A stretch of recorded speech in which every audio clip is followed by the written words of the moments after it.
ಮಲ್ಲಿಕಾರ್ಜುನ್ ಖರ್ಗೆ ಸಾಹೇಬರಿಗೆ ಕಾಂಗ್ರೆಸ್ ಪಕ್ಷಕ್ಕೆ ಮನಸ್ಥಿತಿಯ ಪ್ರಧಾನಮಂತ್ರಿ ನರೇಂದ್ರ ಮೋದಿಗೆ ಜಾತಿವಾದಿ ಮನಸ್ಥಿತಿಯನ್ನು ಹುಟ್ಟು ಹಾಕುತ್ತಿರುವ ಮೋಹನ್ ಭಾಗವತ್ಗೆ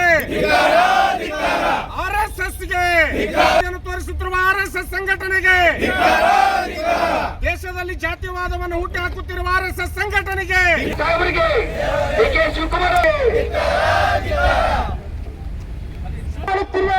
ಮನುವಾದಿಗಳಿಗೆ ಉತ್ತರಾಖಂಡದ ಒಂದು ಏನು ಆರ್ಎಸ್ಎಸ್ ನ ಕಾರ್ಯಕರ್ತರು ಬಿಜೆಪಿಯ ಮುಖಂಡರು ಅವ್ರು ಹೋದ ನಂತರ ಗಂಗಾ ಜಲವನ್ನ ತಗೊಂಡ್ಬಂದು ಆ ಕುರ್ಚಿಯನ್ನ ತೊಳೆದು ಹಾಕಿ ಮತ್ತೆ ಅವನ್ನ ಸಭೆ ಮಾಡ್ತಾರ. ನಮ್ಮ ಜಿಲ್ಲಾ ಕಾಂಗ್ರೆಸ್ ಸಮಿತಿ ವತಿಯಿಂದ ನಮ್ಮ ಎಸ್ ಟಿ ನಂಜನಮಠ ಸಾಹೇಬರು ನೇತೃತ್ವದಲ್ಲಿ ಮತ್ತು ಜನಪ್ರಿಯ ಶಾಸಕರಾದಂತಹ ಉಮೇಶ್ ಮೆಟ್ಟಿ ಅವರ ನೇತೃತ್ವದಲ್ಲಿ ಇವತ್ತು ನಾವು ಜಿಲ್ಲಾಧಿಕಾರಿಗಳ ಕಚೇರಿ ಎದುರಿಗೆ ಪ್ರತಿಭಟನೆ ಹಮ್ಮಿಕೊಂಡಿದ್ದೇವೆ. ಕಾರಣ ಇಷ್ಟೇ, ಇವತ್ತು ಬಿಜೆಪಿಯ ಕೆಲ ಪುಡಾರಿಗಳು ಏನು ನಮ್ಮ ರಾಷ್ಟ್ರೀಯ ಅಧ್ಯಕ್ಷರಾದಂತಹ ಮಲ್ಲಿಕಾರ್ಜುನ್ ಖರ್ಗೆ ಅವರು ಉತ್ತರಾಖಂಡದಲ್ಲಿ ಒಂದು ಮೈದಾನದಲ್ಲಿ ಸಭೆಗೆ ಹೋದಂತ ಸಂದರ್ಭದಲ್ಲಿ ಅವರು ಸಭೆಯಲ್ಲಿ ಮಾತಾಡಿದ ನಂತರ ಅವ್ರು ಕುಂತಂತ ಸ್ಥಳದಲ್ಲಿ ಆ ಕುರ್ಚಿಯನ್ನ ತಗೊಂಡು ಆ ಸಭೆ ಏನು ಮುಗಿದ ನಂತರ ಆ ಕುರ್ಚಿಯನ್ನ ಗಂಗಾಜಲದಿಂದ ಶುದ್ಧೀಕರಣ ಮಾಡಿ ಅವ್ರನ್ನ ಅವಮಾನ ಮಾಡಬೇಕನ್ನುವಂತ ಉದ್ದೇಶದಿಂದಲೇ ಮುಂಚಿತವಾಗಿ ನೂರಾರು ಕಾರ್ಯಕರ್ತರು ಸೇರಿ ಬಿಜೆಪಿಯ ಮುಖಂಡರು ಅವಮಾನ ಮಾಡಿದ್ದು ಅತ್ಯಂತ ಹೇಯ ಕೃತ್ಯ. ಅದಕ್ಕೆ ನಾವು ಜಾತಿವಾದಿಗಳನ್ನ ಇನ್ನೂ ಕೂಡ 80 ವರ್ಷ ಸ್ವಾತಂತ್ರ್ಯ ಸಿಕ್ಕ ನಂತರನೂ ಕೂಡ ಇವತ್ತು ದಲಿತರಿಗೆ ಯಾವ ರೀತಿ ಗೌರವಿಸ್ತಾರೆ ಅನ್ನುವಂತ ಇವತ್ತು ಈ ವಿಷಯದಿಂದ ಕಾಣ್ತಾ ಇದೆ. ಆ ಕಾರಣಕ್ಕಾಗಿ ಮಲ್ಲಿಕಾರ್ಜುನ್ ಖರ್ಗೆ ಅವ್ರನ್ನ ಅವಮಾನ ಮಾಡಿದಕ್ಕಾಗಿ ಇವತ್ತು ನಾವು ಎಲ್ಲ ಕಾಂಗ್ರೆಸ್ನ ಕಾರ್ಯಕರ್ತರು ಈ ಪ್ರತಿಭಟನೆಯನ್ನ ಹಮ್ಮಿಕೊಂಡಿದ್ವಿ. ಇವತ್ತು ಅಮರನಾಥ ಉಪವಾಸ ಸತ್ಯಾಗ್ರಹವನ್ನ ಕೂಡ ನಾವು ಮಾಡ್ತಾ ಇದ್ದೀವಿ. ಎಲ್ಲ ಕಾರ್ಯಕರ್ತರು ಮುಖಂಡರು ಕೂಡ ಮುಂಜಾನೆಯಿಂದ ಇವತ್ತು ಉಪವಾಸ ಕುಂತಿದ್ದೀವಿ. ಕಾರಣ ಇಷ್ಟೇ, ನಮ್ಮ ರಾಷ್ಟ್ರೀಯ ಅಧ್ಯಕ್ಷರಿಗೆ ಜಾತಿ ಉದ್ದೇಶದಿಂದ ದಲಿತ ನಾಯಕ ಅನ್ನೋ ಕಾರಣಕ್ಕನೇ ಇವತ್ತು ಬಿಜೆಪಿ ಕಾರ್ಯಕರ್ತರು ಇವತ್ತು ಈ ರೀತಿ ಅವಮಾನ ಮಾಡಿದ್ದು ನಾವೆಲ್ಲರೂ ಸಹಿಸ್ಕೊಳ್ಳಂಗಿಲ್ಲ.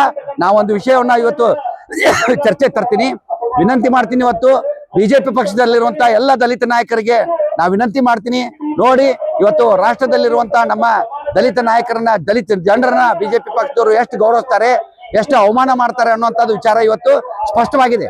ಆ ಕಾರಣಕ್ಕಾಗಿ ಬಿಜೆಪಿಯಲ್ಲಿ ಇರುವಂತಹ ಎಲ್ಲ ನಾಯಕರು, ಎಲ್ಲ ಪಕ್ಷದ ನಾಯಕರಲ್ಲಿ ನಾವು ವಿನಂತಿ ಮಾಡ್ಕೋತೀವಿ, ಬಿಜೆಪಿ ಪಕ್ಷಕ್ಕೆ ರಾಜೀನಾಮೆ ಕೊಟ್ಟು, ನಿಮಗೆ ದಲಿತರು ಪರಿಶಿಷ್ಟ ಜಾತಿ ಜನಾಂಗದ ಮೇಲೆ ಗೌರವ ಇದ್ರೆ ಈ ಕೂಡಲೇ ಆ ಪಕ್ಷಕ್ಕೆ ರಾಜೀನಾಮೆ ಕೊಟ್ಟು, ಬಿಜೆಪಿ ಪಕ್ಷಕ್ಕೆ ರಾಜೀನಾಮೆ ಕೊಟ್ಟು ತಾವು ಸ್ವತಂತ್ರವಾಗಿ ತಮ್ಮ ಜೀವನವನ್ನು ನಡೆಸಬೇಕು.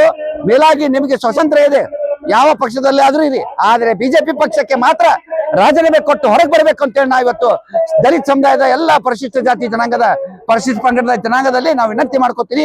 ಈ ಕೂಡಲೇ ರಾಜೀನಾಮೆ ಕೊಡಬೇಕು, ಕೊಟ್ಟು ಹೊರಗೆ ಬರ್ಬೇಕಂತ ಹೇಳಿ ನಾವು ವಿನಂತಿ ಮಾಡ್ಕೋತೀವಿ. ಸಮಸ್ಯೆಗಳಾದ ಮದುವೆ, ಹಣಕಾಸು, ವ್ಯಾಪಾರ, ಗಂಡ ಹೆಂಡತಿ ಸಮಸ್ಯೆ, ಮಕ್ಕಳು ಪ್ರೀತಿಯಲ್ಲಿ ಬಿದ್ದು ಮಾತು ಕೇಳದಿದ್ದಲ್ಲಿ, ಪ್ರೀತಿಯಲ್ಲಿ ನಂಬಿ ಮೋಸ, ಪ್ರೀತಿಸಿದವರಿಂದ ತೊಂದರೆ, ಇಷ್ಟಪಟ್ಟವರು ನಿಮ್ಮಂತೆ ಆಗಲು ಮಕ್ಕಳಾಗದಿದ್ದಲ್ಲಿ, ಸಾಲದವರಿಂದ ತೊಂದರೆ, ಹಣ ತಿರುಗಿ ಬರಲು, ಗಂಡ ಬೇರೆ ಸ್ತ್ರೀ ವಶದಲ್ಲಿದ್ದರೆ, ನಿಮ್ಮ ಪತ್ನಿ ಪರಪುರುಷರ ಸಹವಾಸದಲ್ಲಿದ್ದರೆ, ಪುರುಷತ್ವ ಸಮಸ್ಯೆ, ಅತ್ತೆಕಾಟ ಸಮಸ್ಯೆ, ಯಾವುದೇ ಬಗೆಹರದ ಸಮಸ್ಯೆಗೆ ಕೇವಲ ಒಂದೇ ದಿನದಲ್ಲಿ ಗ್ಯಾರಂಟಿ ಪರಿಹಾರ.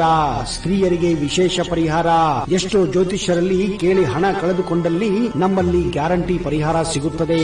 ಯಾವುದೇ ಸಮಸ್ಯೆ ಇದ್ದರೂ, ಎಂತ ಕಠಿಣ ಸಮಸ್ಯೆಗಳಿದ್ದರೂ ನಿಮ್ಮ ಜಾತಕ, ಫೋಟೋ, ಹಸ್ತಮುದ್ರಿಕಾ ನೋಡಿ ಭವಿಷ್ಯ ಹೇಳಲಾಗುತ್ತದೆ.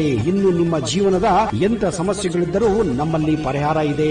ಕೂಡಲೇ ಕರೆ ಮಾಡಿ ಅಥವಾ ವಾಟ್ಸ್ಆಪ್ ಮಾಡಿ.